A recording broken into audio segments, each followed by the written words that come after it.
This video is brought to you by Squarespace. From custom domains to beautiful websites using their easily customizable templates that you can have up and running in minutes, e-commerce, email and email marketing, SEO, analytics, and scheduling, Squarespace does it all and has done it for us for the last 6 years. If you are a small to mid-sized business in any industry, Squarespace is the place to go for all of your website needs. Hop over to www.squarespace.com/Hugh for a free trial. And if you like what you see and want to move forward, receive 10% off your first order by using the discount code Hugh at checkout. Thanks, Squarespace. And thank you for sponsoring this video in particular, along with a shout out to all of our patrons over at Patreon, without whose help videos like this would not be possible.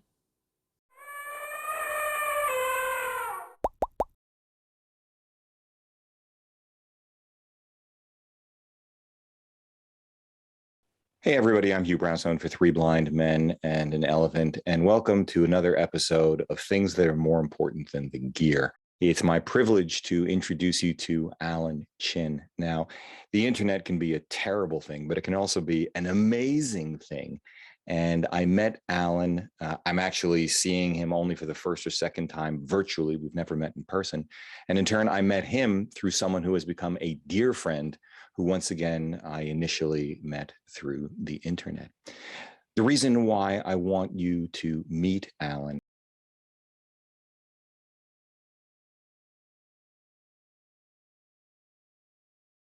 is because he has a fascinating story to tell about not just Ukraine, where he is joining us from tonight, his time, but his journey as a photographer and a human being. So, Alan, first, thank you for making time on a weekend to sit down with me. Thank you, Hugh. I'd like to start with this fact. You were born in New York, like myself, but by the time you were 18 in 1989, you took your first trip abroad. And that landed you into the middle of a very interesting circumstance. Can you talk about that for a bit? Yeah, it actually wasn't my first trip abroad, but it was my first trip to China, which is my ancestral homeland. My parents were both born in China and emigrated to the US, and I was the first member of my family born in the US, and they wanted to go back. As it turned out, it was their first and only time that they would be back in the more than 40 years that they spent in the US. And it turned out to be 1989, and we went to Beijing as tourists, as one does. There were thousands of students camped out in Tiananmen Square protesting for more democracy, more freedom, more accountability. And the army came in and killed hundreds, if not thousands of people. And so that situation turned out to be the very first photographs I ever published and sold. Now, you were already very serious about photography at that time, and you made a career of it. You were a photographer overseas and very quickly landed in another hotspot. Can you talk to us about that? Yeah, absolutely. So I actually went to college at NYU for photography. And then after graduation and bumming around New York for a little bit and doing odd things here and there, I wanted to go to Bosnia, which was, at that time, a kind of something that really moved me, the wars that ended Yugoslavia. I didn't get there till after the ceasefire in Bosnia, but I quickly then spent a bit of time in Bosnia and then in Afghanistan when the Taliban first took power, and then back to the ex-Yugoslavia where I covered the entirety of the Kosovo conflict, and a lot else. So let me ask you this before we get a little more current. How did these experiences impact you as a human being? So, yeah, this is always a very interesting question because I grew up with a family that had survived the Second World War in China, where our village had been invaded and occupied by the Japanese army. Hundreds of people died, not from combat, but from famine. After that, there was the revolution and civil war, ending in the communist victory in 1949. And again, many people ended up being executed or spending long years in prison or labor camps, or, like my family leaving. So I always grew up with my family telling me, you don't know how lucky you are. You're born in America. You've learned how to speak English from a young age. And, you don't know how badly we had it. And so I always wanted to really understand that. And I felt maybe more than other people of my generation growing up in the 80s and 90s in the US, I maybe I maybe wanted to really see this for myself. Um, that's the short answer. Okay, so let's come to today. You've done other work in between now and then. We'll circle back to that. But as I said at the outset, guys, Alan is in Ukraine right now. So can you take us, Alan, through your arrival? What were you thinking? How is it that you came to be in Ukraine? Let's look at some of your photographs and go through them. Sure.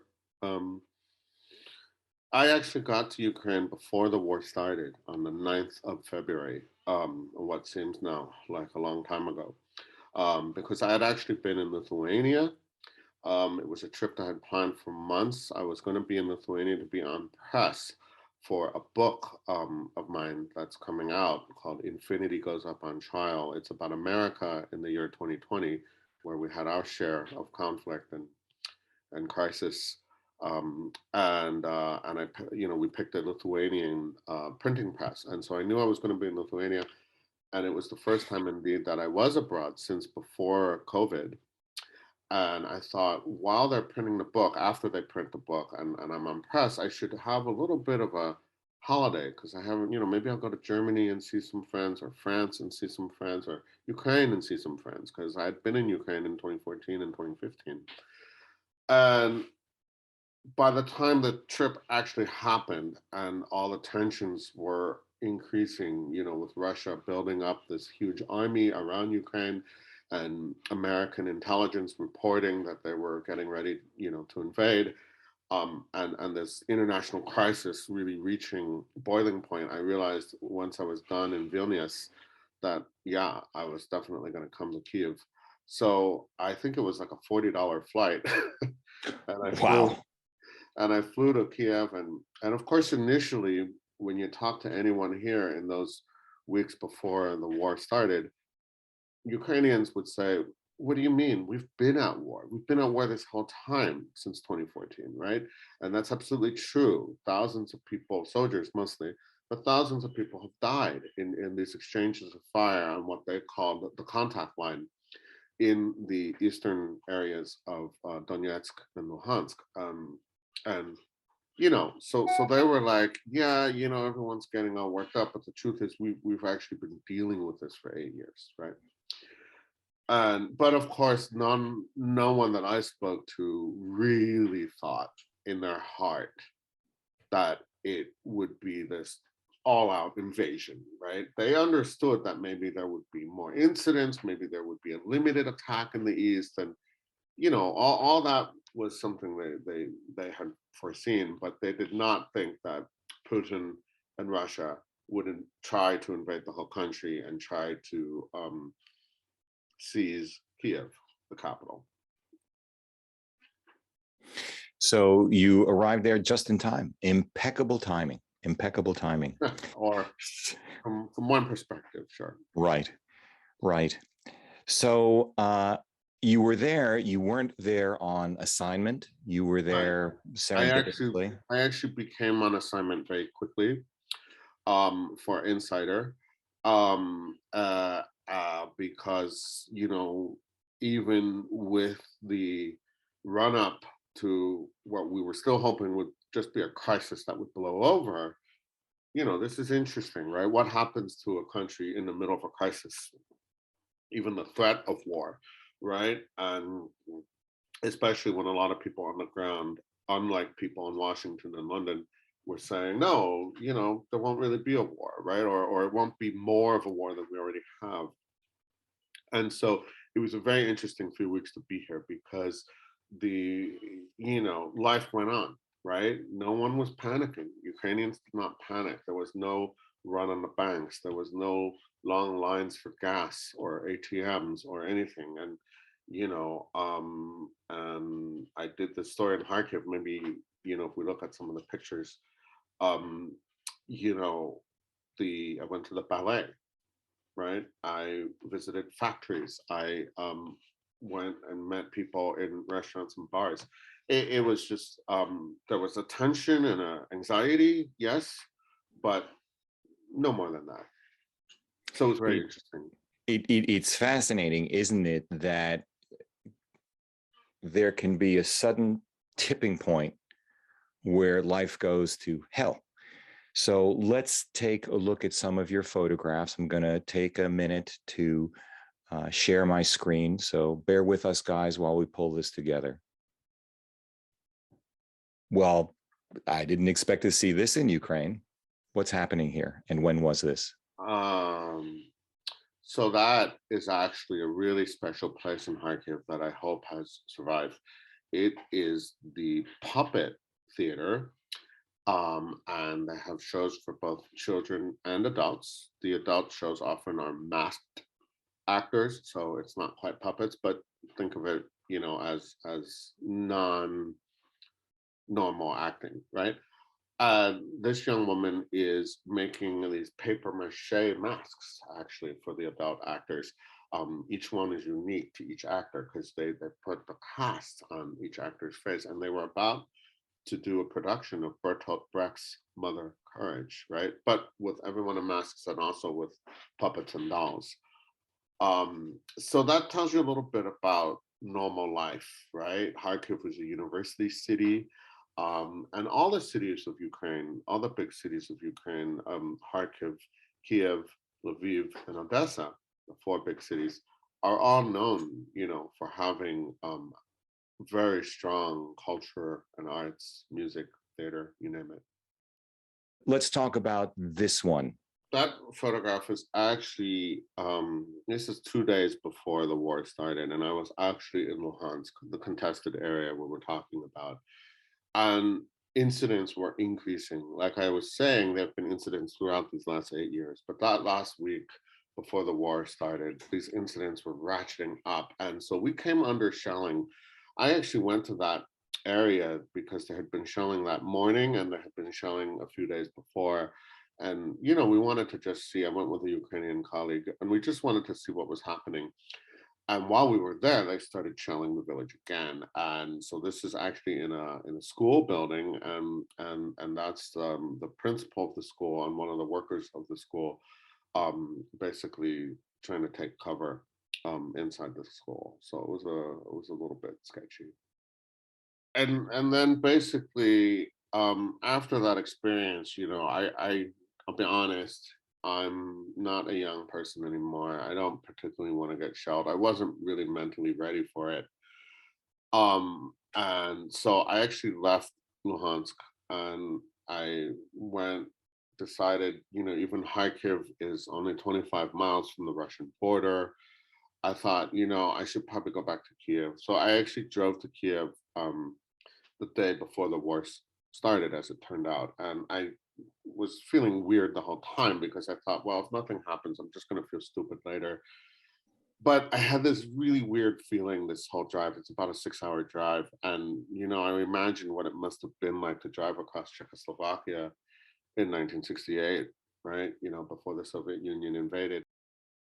So I got to Kiev, and it was actually 5 o'clock in the morning when the war started. I was woken up by the mother of our child, Elizabeth. Elizabeth called me and said, Alan, did you hear anything? It started. And I said, no, I didn't hear anything. And oh, wow.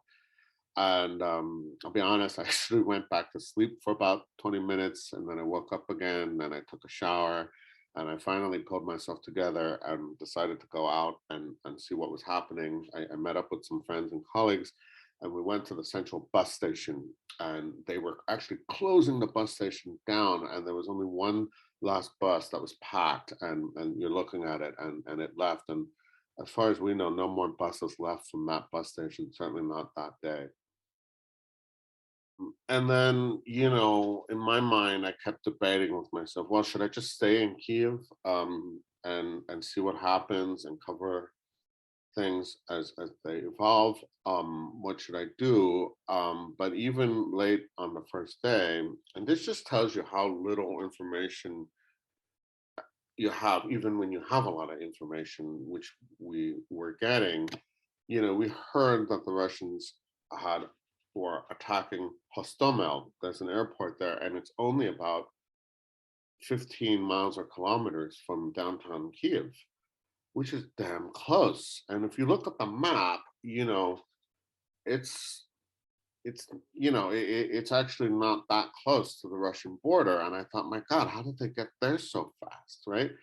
And if they're already there, then maybe this, doomsday scenario that everyone's been talking about, where they're going to surround Kiev and they're going to take the city in a day or two and overthrow the government and take over the country, maybe it is happening, and then we heard also that they had breached the Chernobyl area, and there might be damage to the radioactive sites, and the idea of having a radioactive cloud floating down at us in Kiev, I don't know, it just was all bad. So I decided that discretion was the better part of valor, and I thought, you know what, I'm gonna go west. I wasn't the only one thinking this. Every road leaving Kiev was packed, right? Every road, and so. But then there was discussion. Well, but maybe we should wait until the next day because it's dangerous to drive at night in this kind of situation. But the truth is, it wasn't dangerous because there were tens of thousands of people on the road, and you're looking at some of those taillights all the way from Kiev and to the Polish border, which lasted for days. Yeah. Now, as it turned out, we later learned that the reason the Russians had gotten to the airfield so quickly is that they did do a helicopter, air assault, but that air assault actually didn't go that well, and that the Ukrainian defenders, shot down many helicopters, and the Russians actually then did take the airfield and did link up with their ground troops coming through Chernobyl from the north, through Belarus. But then the Ukrainians counterattacked, and basically they never got much further, right? And the Ukrainians held the line, and that obviously now we know is this extraordinary feat of arms and a decisive defeat for the Russian invasion. But of course we didn't know that in the first 24 hours. Once I knew I was outside the danger of encirclement, I no longer felt a need to rush west, right? I thought maybe I'll do a story in as many of these little smaller cities and towns along the way. And so it actually took us, I was traveling with a colleague and friend in a 2-car convoy. We had 2 cars. It actually took us more than a week to get to Lviv, right? Because we would just drive a little bit and stop and see what was happening, and drive a little bit more and stop. And we spent the night in 3 or 4 different places, and more than one night, and in a couple places, we took it easy and we took it slow, because we wanted to see how people were doing. And of course, what we were seeing were these families on the move. You're looking there at a family that I think had already driven 15 hours without stopping, and then the next photograph, it's another family that had driven, I think, 9 hours without stopping, because they were in towns and cities where they had been hit by that initial round of airstrikes, and they were getting on the road and they were headed to Poland, and yeah, this is how the refugee crisis started, right, in those first days. And it was just, you could see how exhausted people were. You could see how But you could also see how angry they were. In that picture, you're looking that young woman, the young mother with her child. She's a school teacher, and she said, one of the things she said was, I wish, what do I want? I want Putin and his family to experience what we are experiencing right now, right? That's an exact quote that she told us, right? So you could see that people were all those things. It was complicated. There was no panic, even with this massive traffic jams. By and large, people obeyed traffic regulations, right? There were at this point lines for gas, and people waited for gas. And I didn't see anybody yelling or fighting or being frantic about anything. It was really amazing. And now we're looking at a bomb shelter that was the crypt of a historic church, right, in the town of Ternopil. And the next picture is the church above, where people, were taking shelter whenever the air raid sirens would go off. Some people would want to go underground. And basically, the churches became, as they always do, whether you're religious or not, they became these centers of refuge and of providing support for volunteers and gathering supplies, food and medicine and, sleeping bags and, just whatever people needed, right? And so churches kind of became a locus for that, and their basements became bomb shelters. And the next picture, which is also Chernobyl, I just love that because um, that's a family feeding the pigeons in one of the main squares of Ternopil. And I spoke to them, and the father, his sister, so the aunt of those kids, had also just fled Kiev, and they all said, "Look, yeah, we're going through a hard time, but we like the outdoors, we like animals, and if we don't do this, we would go crazy." Right? So they felt, if in peacetime you would go feed the pigeons every time, the kids are bored and you have a bag of breadcrumbs, wartime is no reason not to do that, right? In fact, maybe more of a reason to do that. Then, of course, once people did get to the relative safety of Lviv, which is the large city in Western Ukraine, there's how to keep going, right, to leave the country. And the trains, people basically, that the trains, I'll talk about that a little bit more in a second, but it's upsetting, especially if you're a child, and as men between the ages of 18 and 60 are not allowed to leave Ukraine unless they fall into a number of categories, medically exempt or disabled, or if they have 3 or more children, or whatever, right? That there's a but most men can't leave the country. So a lot of families were being separated from the fathers and husbands, and brothers. And here's a young girl about to get on the train to Poland, with her mom, I think, but certainly, it's a frightening situation, or can be, right? The trains, like I was saying, they did this extraordinary job. Of the millions of people who left Ukraine, the vast majority of them, I think 80-90%, left by train, right? We already looked at how some people left by car, but let's face it, most people don't have cars. And the majority of people got on trains, both within the country and leaving the country. And now we're looking at the command echelon of Ukraine's national railroads. And these guys are amazing because they knew 2 reasons, actually. Number one, because they knew the Russians would love to hit them. They're constantly on the move, right? On board different trains. But at any given time, they're roaring across the countryside at about 100 miles an hour, if they can, with just the telephones and radios and everything constantly going. So you're looking actually at that picture, which looks like it could be an office. It's actually on board a train, right?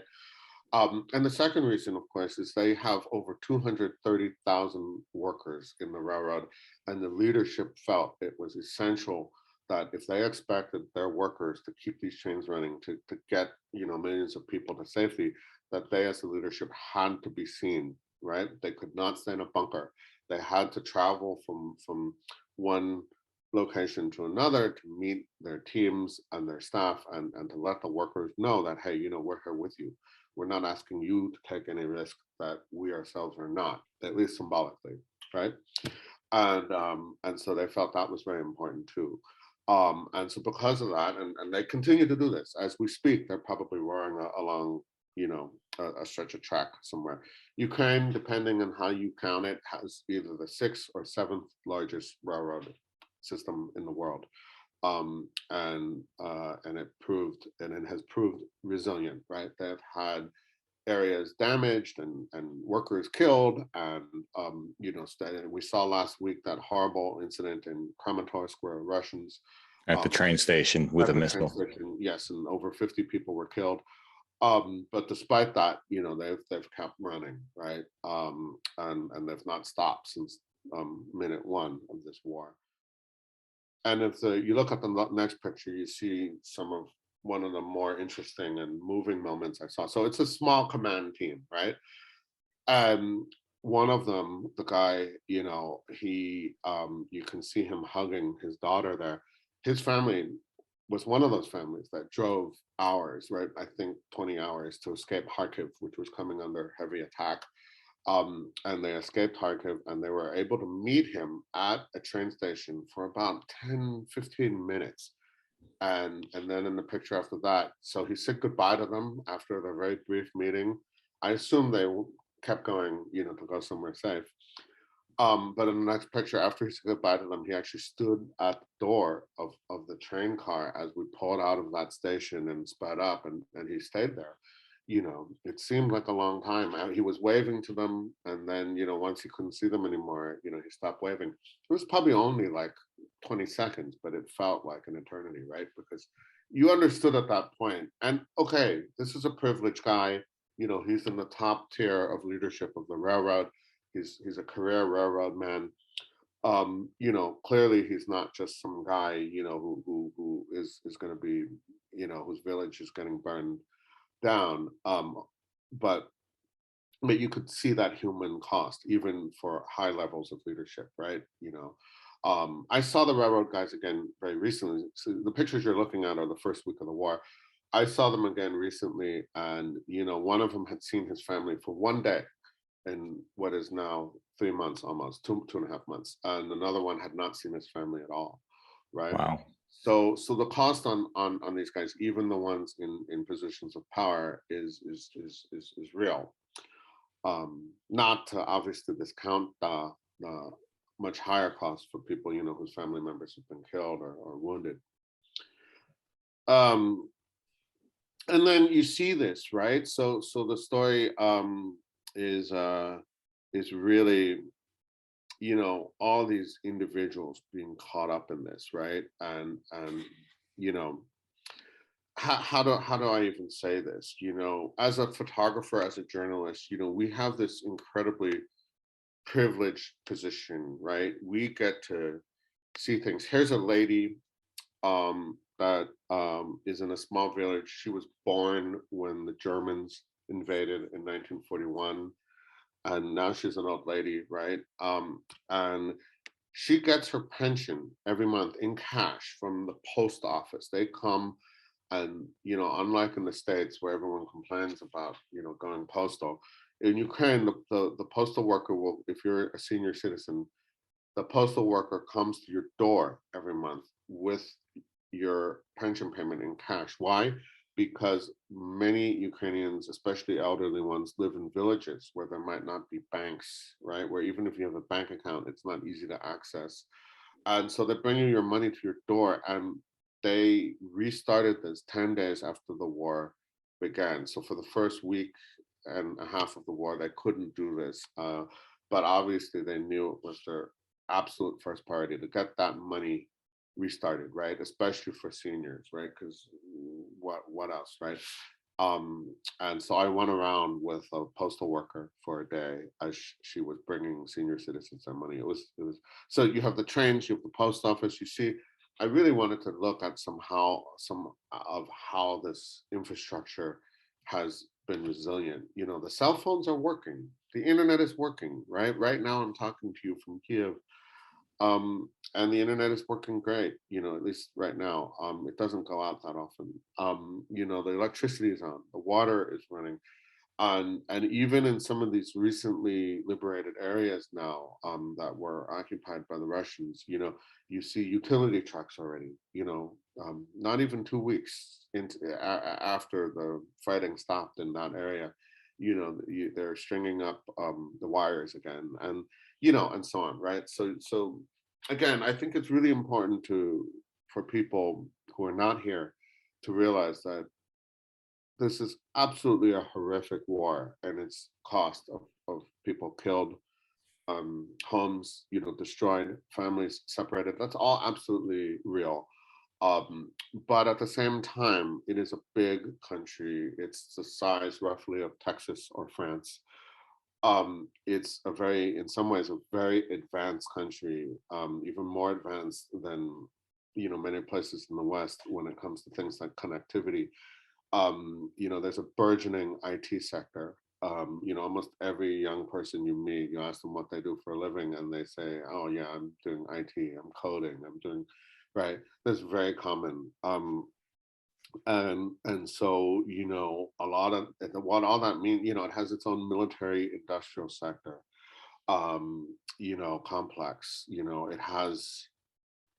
It's not, a lot of other places where I've covered conflict has that too. Iraq was also a very advanced country in some ways. The ex-Yugoslavia, obviously, in its time was a very advanced country. But we're in the 21st century. And so, it's just a whole different level, perhaps, of connectivity. I barely use cash here, right? Part of that is because I don't want to be, depleting the cash I have. But although the ATMs work. Um, but part of it is that, like, yeah, everywhere you go, even to buy, a coffee, you can do it with Apple Pay or with your credit card or debit card. And a lot of people prefer it, right? Because they don't have to make change for you. So, and of course there have been times when that credit card network has gone down, but much of the time in many places it's cashless. So people probably don't expect that when they also are looking at, some of these pictures that we're looking at, that's in Lviv, and it was still incredibly cold. And when you had tens of thousands of people at times waiting to get on a train or bus to get out of the country, or to move further west, it meant that people had to build, these makeshift fires and to stay warm. And I'll say this though, the volunteers were amazing. They brought hot tea and coffee and soup. They had blankets for people. They had as best they could. They really tried to make this difficult experience a little bit easier. So that first trip, I stayed from the 9th of February to the 12th of March. I stayed a little bit more than a month. And I wanted to leave the same way that everybody else was leaving, right? So I got on board a train in Lviv going to Poland. In a very deeply ironic note, in 1914, which is over 100 years ago during the First World War, a Russian army in this region was attacking the Austro-Hungarian army, which was being defeated. And I read in a history book about evacuation trains from Lviv being packed and people even riding on the rooftops of the train carriages going west to the what was then the Austro-Hungarian fortress city of Persemis. Well, here we are, 108 years later, and those trains are also packed, not quite with people on the roof. And this time, the Russian army is attacking not an Austrian one, but a Ukrainian one. But once again, along the very same tracks, between the very same towns, cities, you see these millions of people fleeing. And now this picture, this is a young mother with her kid. They're from Kharkiv. Her husband was still stayed behind. So she was hoping that she wouldn't have to leave Ukraine for that long. So they were going to Poland, but she was hoping, I'm hoping I'll be able to go home soon. So you would hear people say that, right? That they felt, even though they had no idea what the future would bring, they were still hopeful even in that moment. The train took 12 hours instead of 2. And so it did stop a couple of times to let people out and to, get food and water. And this is towards sunset. And that's actually in the glow of the red lights, the red tail lights of the train.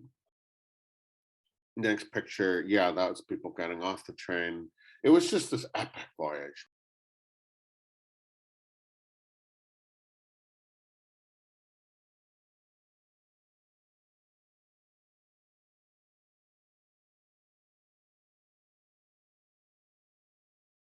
So I came back a couple of weeks ago, and you're looking at, all these towns, as you know, have been, the Russians were defeated. They were pushed out of the entire area around Kiev and Chernihiv and Sumy, this wide kind of arc of central and northern Ukraine. They admitted defeat and they left. And so in the wake of that, the Ukrainians have been able to go in and liberate these areas, but it's a lot of extraordinary damage, right? So you're looking at a group of people in the city of Chernihiv that they said they had spent more than 40 nights in their basements. They still didn't have any water or gas, for their stoves. Um, but they said they had a little bit of electricity that was coming back, but basically they were just still stunned by the experience they had survived. They said over 50 people in their neighborhood had been killed, and they were just you can see how exhausted they still were. Next picture is interesting. You've probably all seen all these hundreds, thousands of pictures of destroyed tanks and Russian armor. This is actually a destroyed Ukrainian tank.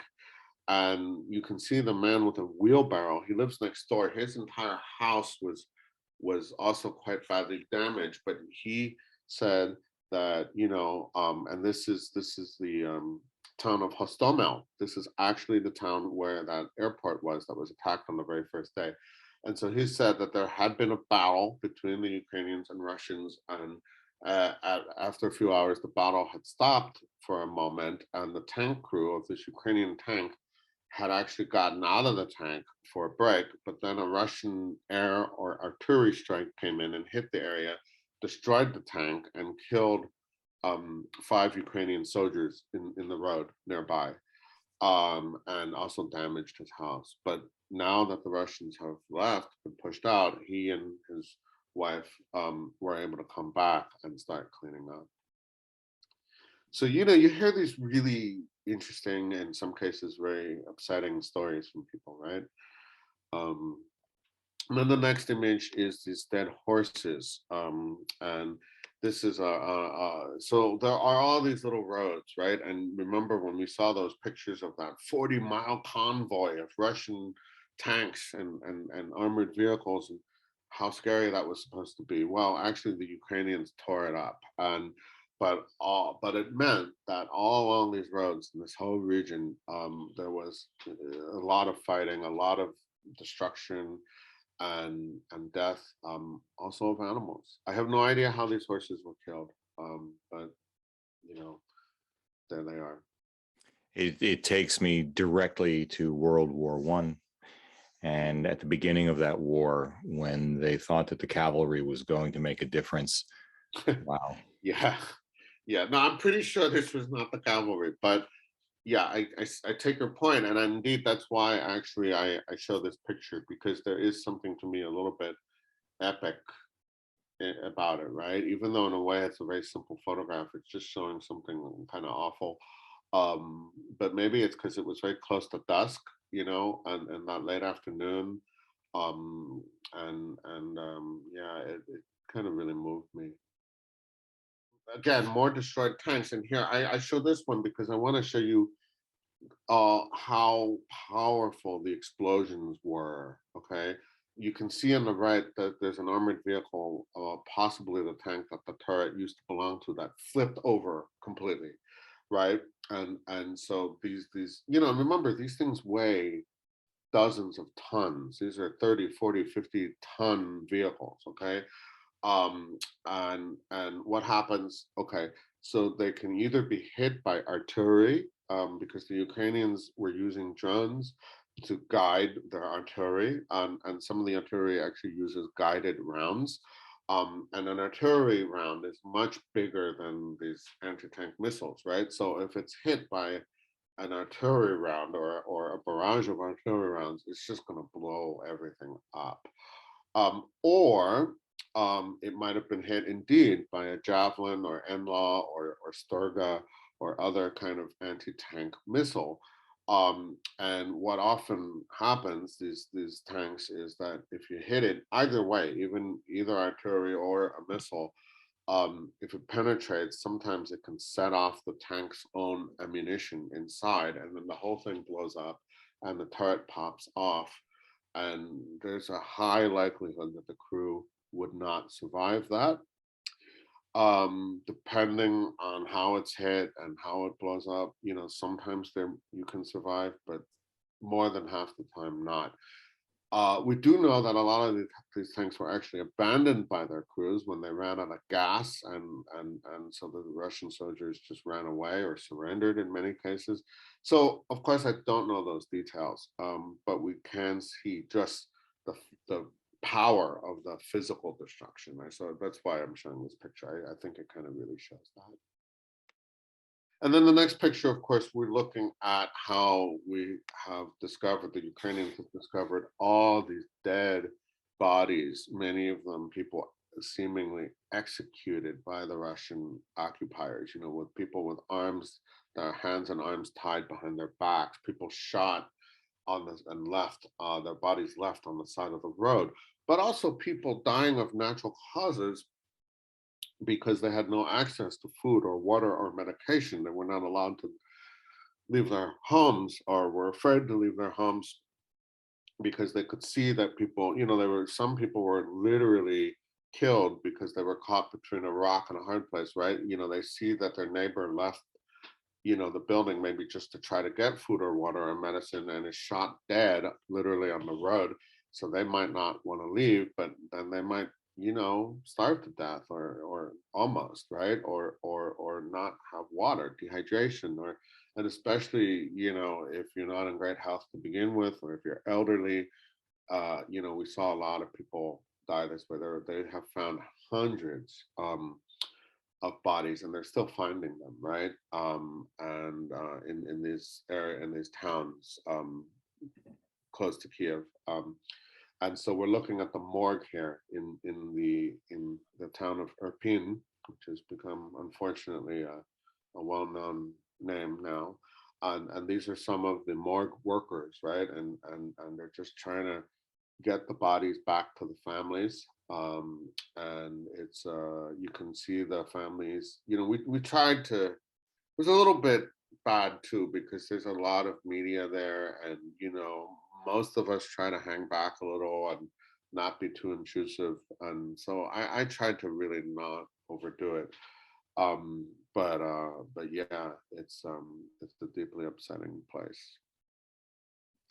And the next picture is the famous bridge where, which for while the battle was going on, this was the only way people could escape the town of Irpin, and this is where people were killed trying to not very far from here. I don't know if anyone was killed at the spot where we're actually looking at, but people were killed within a block, right? Because this was the only way to get out of the city for the civilians, and a lot of them didn't make it, or some of them didn't make it, I should say. And now, of course, it's kind of just a couple of weeks later, right? It's all quiet, and it kind of makes you realize, wow, 2 weeks ago this was one of the most dangerous places in Ukraine, and now it's just quiet. This last picture is at the cemetery in Irpin, and this is a man who's burying. Actually, I think he's the friend or relative of a guy whose mother died, and she was elderly, but she had already survived the 2014 war in Donetsk, when the war started.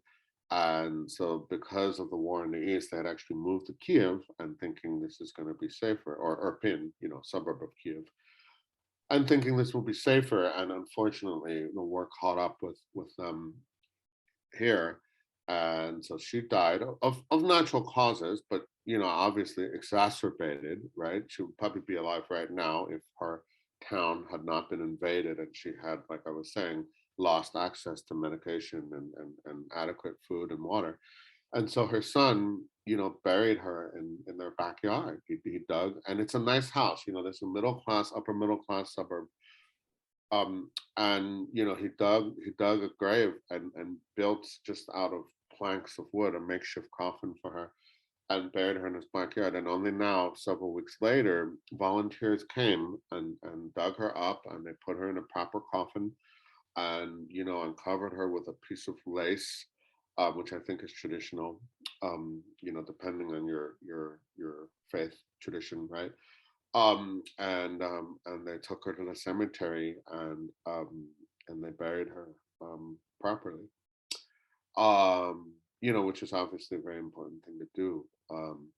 But you can only imagine, right? And he was, both this man and his friend, who was the actual son, they were holding it. They were not visibly, they weren't screaming and tearing their hair out, but you could just tell how hard it was for them, to have to do this, right? That he'd buried his mother in his backyard and then, dig her up and finally bring her to the cemetery. So, it's all these little stories, right? And I think as a journalist and as a photographer, it's really, of course you get used to it. Obviously, like, I'm not, I've seen a lot of this over a long career. But it doesn't mean you don't still feel for people, right?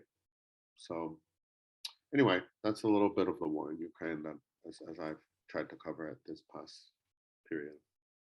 So guys, I hope you found this interesting. I hope you found it was worth the time we've inherently asked you to spend with us.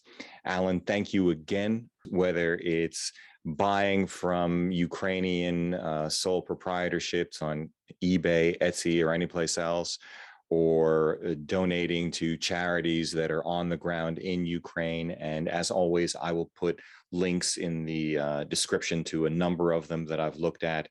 And we'll also have a fundraiser attached to it through YouTube. This video is brought to you by Squarespace. From custom domains to beautiful websites using their easily customizable templates that you can have up and running in minutes, e-commerce, email and email marketing, SEO, analytics, and scheduling, Squarespace does it all and has done it for us for the last 6 years. If you are a small to mid-sized business in any industry, Squarespace is the place to go for all of your website needs. Hop over to www.squarespace.com/Hugh for a free trial. And if you like what you see and want to move forward, receive 10% off your first order by using the discount code HUGH at checkout. Thanks, Squarespace. If you like what you've seen here today, please give a thumbs up, subscribe, join the conversation below, because this is an incredible audience. If you'd like a copy of our Streets of New York, the book, head over to www.3bmep.com/books. If you'd like to schedule a one-on-one video session with me for a portfolio review, explore or hone your artistic voice, select gear, and more, sign up at www.3bmep.com/booking. Finally, consider supporting our work by using our no-cost-to-you affiliate links down below, picking up some official Three Blind Men and an Elephant swag at 3bmep.threadless.com, sending coffee money via PayPal, or best of all, join us as a patron over at Patreon. However you choose to support us, as always, we thank you for it.